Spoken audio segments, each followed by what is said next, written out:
चलो, good morning students. We are studying chapter 2, the power of determination, English general series का. Power of determination, power का मतलब होता है पावर आपकी, है ना, आपकी ताकत. और डिटर्मिनेशन मतलब होता है दृढ़ निश्चय.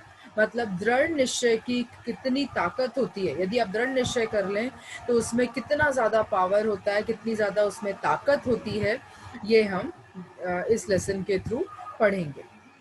The little country schoolhouse was heated by an old-fashioned pot-boiled coal stove. अब लिटिल कंट्री का मतलब छोटे देश का एक छोटा सा स्कूल हाउस है, मतलब स्कूल का जो बिल्डिंग है उसे एक ओल्ड फैशन मतलब पुराने ज़माने के जैसा जो कोल स्टोव, कोयले का जो स्टोव होता था, उसके द्वारा उसे गर्म करना पड़ता था. अब ये जो कहानी है ये ऐसे देशों में लिखी गई है, ऐसे देश की है जहाँ पर बहुत ज़्यादा ठंड पड़ती है, बर्फ़ पड़ती है. तो क्या करना पड़ता है, बिल्डिंग को हीटर लगाकर गर्म करना पड़ता है. हम सिंपल भाषा में बोलते हैं हीटर लगाकर. अब वो छोटा सा स्कूल है, छोटे से शहर का, वहाँ पर अब हीटर तो है नहीं. तो वहाँ पर वो कोयले की जो स्टोव होता है, सिगड़ी जैसी होती है, उसके द्वारा वो बिल्डिंग को गर्म किया जाता है, स्कूल बिल्डिंग को. Little boy had the job of coming to school early each day to start the fire. अब एक छोटे से लड़के को ये काम दिया गया था कि रोज आपको स्कूल आना है जल्दी और आग लगाकर, है ना, इस चिमनी में, इस स्टोव में आग लगाना है. And warm the room before his teachers and his classmates arrive. सारे टीचर्स और उसके क्लासमेट्स के आने के पहले आपको आना है और स्टोव जलाकर पूरी बिल्डिंग को, पूरे रूम को गर्म करना. ये छोटे बच्चे का काम था. अब क्या होता है, रोज वो ये काम करता है. One morning they arrive to school and find the school house engulfed in flames. अब एक दिन जब ये लोग स्कूल पहुंचते हैं, सारे स्कूल के टीचर्स, सारे क्लासमेट्स, तो वो क्या देखते हैं कि पूरी स्कूल का जो बिल्डिंग है वो एंगल्फ्ड इन फ्लेम्स, आग की लपटों में घिरा हुआ है. They dragged the unconscious little boy out of the flaming building, more dead than alive. अब वो लोग क्या करते हैं, जैसे तैसे ड्रैग करके मतलब खींच कर इस छोटे बच्चे को, इस छोटे लड़के को बिल्डिंग में से बाहर निकालते हैं. more dead than alive मतलब वो मर चुका था, समझ लो. बहुत मुश्किल से उसमें थोड़ी सी जान बाकी थी. वो बहुत ज़्यादा बुरी तरीके से जल चुका था. He had major burns over the lower of half of his body.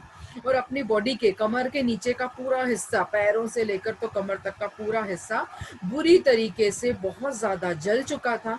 And was taken to the nearby country hospital. और उसको पास के ही जो हॉस्पिटल है वहाँ पर लेकर जाया जाता है. From his bed, the dreadful burned, semi-conscious little boy faintly heard the doctors talking to his mother. अब ये जो बुरी तरीके से जला हुआ, सेमी कॉन्शियस मतलब बेहोश था, हल्का हल्का होश था, उसको हल्का हल्का कुछ सुनाई दे रहा था. वो तो वो सुनता है डॉक्टर और उसके जो मदर हैं उसके बीच की बातें सुनता है. वो डॉक्टर बोल रहे होते हैं, doctor told his mother that her son would surely die, कि आपका बेटा बच नहीं सकता है ना, मरने वाला है. Which was for the best, और ये अच्छा भी होगा कि ये मर जाए. डॉक्टर खुद बोल रहा है कि अच्छा होगा ये मर जाए. क्यों? For the terrible fires he had devastated the lower part of his body. क्यों? क्योंकि इतना ज़्यादा मेजर बर्न हो चुका है उसको, इतना ज़्यादा जल चुका है, नीचे का पूरा भाग उसका ख़त्म हो चुका है. तो ऐसी ज़िंदगी वो कैसे जिएगा, अभी तो बहुत छोटा है. पूरी लंबी लाइफ यदि वो जिंदा रह जाता है तो पड़ी रहेगी उसके सामने, है ना. तो इस हालत में वो मर जाए वो ही ज़्यादा अच्छा. डॉक्टर भी यही एडवाइस देता है. But the brave boy didn't want to die. लेकिन ये जो बच्चा था वो छोटा तो था लेकिन बहुत ज़्यादा हिम्मत वाला था, वो मरना नहीं चाहता था. He made up his mind that he would survive. और बिल्कुल दिमाग में वो बिल्कुल दृढ़ निश्चय कर लेता, मेडअप कर लेता अपने माइंड को कि मुझे सर्वाइव करना है, मुझे जिंदा रहना है. somehow to the amazement of the physicians, और किसी तरीके से जो फिजिशियंस थे, डॉक्टर्स को फिजिशियंस भी कहा जाता है, फिजिशियंस जो थे उनके भी अमेजमेंट की बात है, मतलब उनके लिए भी आश्चर्य की बात थी कि he did survive, वो बच्चा सर्वाइव कर गया. When the mortal danger was past, Amar, mortal मतलब होता है अमर, मतलब जो होने ही वाला था, बिल्कुल अमर था. जब ये डेंजर पास हो जाता है, he again heard the doctor and his mother speaking quietly. वो फिर सुनता है कि उसकी माँ और उसके डॉक्टर चुपचाप कुछ बात कर रहे होते हैं. क्या बात करते हैं वो? Mother was told that since the fire had destroyed so much flesh in his lower part of his body, it would be better if he had died.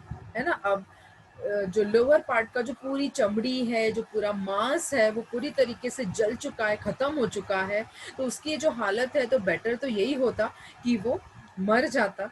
Since he was doomed to be lifetime crippled with no use to all his lower limbs. क्यों?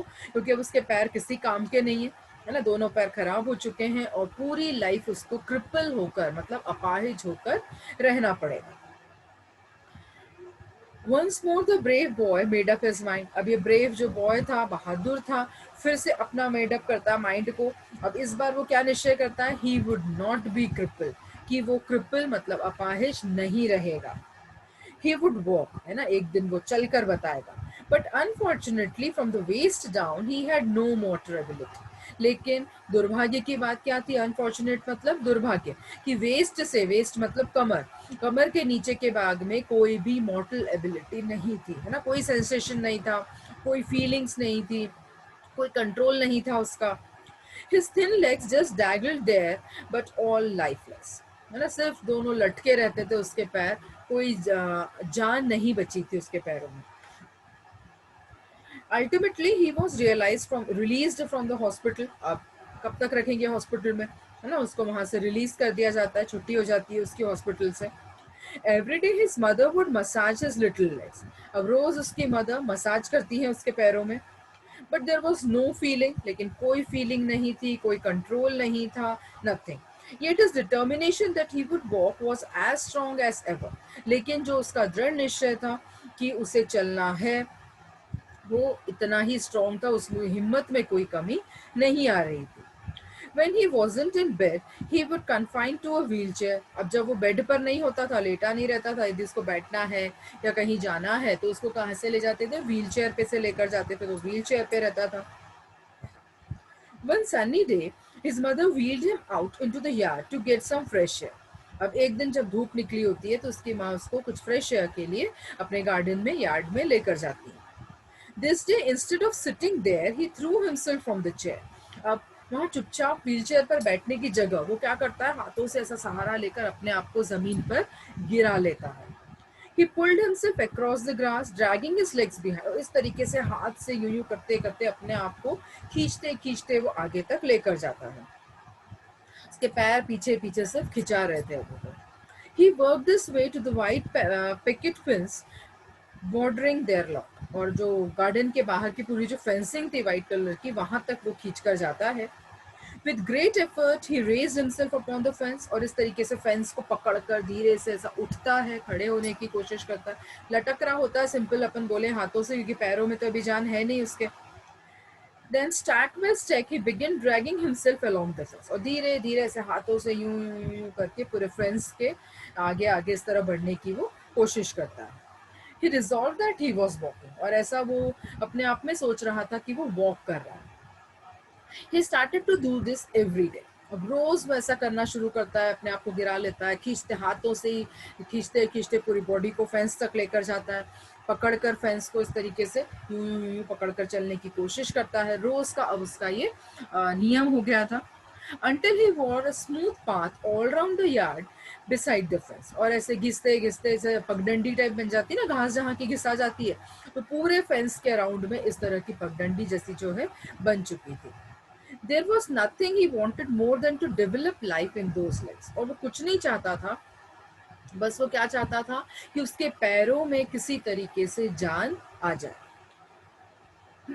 Ultimately, through this daily massage, his iron persistent and his resolute determination, तीन चीजें थी उसकी जो काम कर रही थी. डेली मसाज, उसकी मदर डेली पैरों की मसाज कर रही थी. आयरन परसिस्टेंट, लोहे की तरह दृढ़ उसका जो निश्चय था. और रिजोल्यूट डिटर्मिनेशन, डिटर्मिनेशन का मतलब ही दृढ़ निश्चय होता है ना? तो दृढ़ निश्चय जो था उसका, उससे उसने क्या करा. और परसिस्टेंस मतलब रोज रोज रोज रोज कितनी भी डिफिकल्टी आए, रोज रोज रोज रोज वो प्रैक्टिस जो कर रहा था अपनी, है ना, किसी भी चीज को पाने के लिए जो डिफिकल्टीज आती हैं, है ना, उसको जो पार कर रहा था वो, इन तीन चीजों के कारण क्या हुआ ultimately, he did develop the ability to stand up. धीरे धीरे उसके पैरों में जान आने लगी, उसके पैरों में एबिलिटी आ गई कि वो खड़ा होने लगा। देन टू वॉक हेल्टिंगली, धीरे धीरे लड़खड़ाते हुए चलने लगा, फिर व्यवस्थित तरीके से चलने लगा। Then to walk by himself, खुद चलने लगा अपने बूते पर। एंड देन टू रन, और अल्टीमेटली उसने अपने पैरों में इतनी ताकत ले आया कि वो दौड़ने लगा। He began to walk to school, then run to school. धीरे धीरे वो चलकर जाने लगा, फिर वो दौड़ दौड़ कर जाने लगा school. To run for the sheer joy of running. Specially वो इसलिए भी दौड़ रहा था कि जो खुशी थी उसके अंदर कि मैं दौड़ सकता हूँ ना, वो खुशी उसको व्यक्त कर रहा था, दौड़ दौड़ कर स्कूल जाने लगा था। Later in college he made the track team, और उसका जो डिटर्मिनेशन था इतना मजबूत हो गया कि कॉलेज में जाने के बाद भी, कॉलेजेस में कई प्रकार की रेसेस होती हैं, तो उसमें ट्रैकिंग रेस होती है, तो उसने अपनी ट्रैक की टीम बनाई। Still later in Madison Square Garden, this young man who was not expected to survive, who would surely never walk and who would never hope to run, है ना। तो एक मेडिसन स्क्वायर गार्डन में इस young man ने college के time पे, जिसने सबसे पहले तो एक्सपेक्ट ही नहीं हो रहा था कि वो जिंदा रहेगा, देन ये एक्सपेक्ट नहीं किया गया था कि वो कभी चल भी पाएगा, और फिर ये भी एक्सपेक्ट तो कोई कर ही नहीं सकता था, आशा नहीं थी कि वो दौड़ पाएगा। ऐसे उस यंग मैन ने क्या करा, this determined young man doctor Glenn Cunningham ran the world fastest mile। दुनिया का वर्ल्ड फास्टेस्ट माइल का रिकॉर्ड है इनके नाम पर। उसने ये रिकॉर्ड हासिल किया कि वर्ल्ड फास्टेस्ट माइल रनर के रूप में अपने आप को इन्होंने स्थापित किया। ये एक सच्ची कहानी है, रियल स्टोरी है डॉक्टर गेलिंग कनिंघम की। He become seriously disabled in the fire accident in his childhood. वो अपने बचपन में सीरियसली डिसेबल्ड हो गए थे एक फायर एक्सीडेंट में। Lesson highlights the power of determination, इसीलिए लेसन जो है ये हमें हाईलाइट कर रहा है कि किस तरीके से हमारे दृढ़ निश्चय की जो पावर होती है वो हमें हर इतनी पावरफुल होती है कि वो हमें दृढ़ निश्चय कर लें, पूरा स्ट्रगल करने की ताकत देती है, मेहनत करने की ताकत देती है, and struggle against and overcome the challenges that stared him in the face.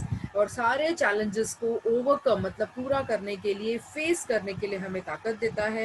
And ultimately he become the fastest mile runner of the world, दुनिया का फास्टेस्ट माइल रनर अल्टीमेटली ये डॉक्टर गिलन कनिंघम बने। तो इस तरीके से ये lesson हमें ये सच्ची कहानी बताते हुए प्रेरणा देता है कि हम कितने भी कोई डिसेबिलिटी हो हमारे अंदर या नाकाबिलियत हो हमारे अंदर, लेकिन यदि हम दृढ़ निश्चय कर लें कि हमें ये करना ही है, तो हम इस चीज़ को, इस किसी भी काम को कर सकते हैं। यदि हम सोच रहे हैं मुझसे तो होगा ही नहीं, तो वो ज़िंदगी में कभी नहीं होने वाला। लेकिन यदि असंभव काम को भी आपने सोच लिया कि नहीं ये संभव है, मैं इसे कर सकता हूँ, और कड़ी मेहनत करते रहे, डिटर्मिन्ड बने रहे, दृढ़ निश्चय करते रहे, तो कभी ना कभी वो काम जो है, हमारा जो मेहनत है वो ज़रूर सफल होगा, हमारे काम में हमें ज़रूर सफलता मिलेगी। तो ये लेसन जो है हमें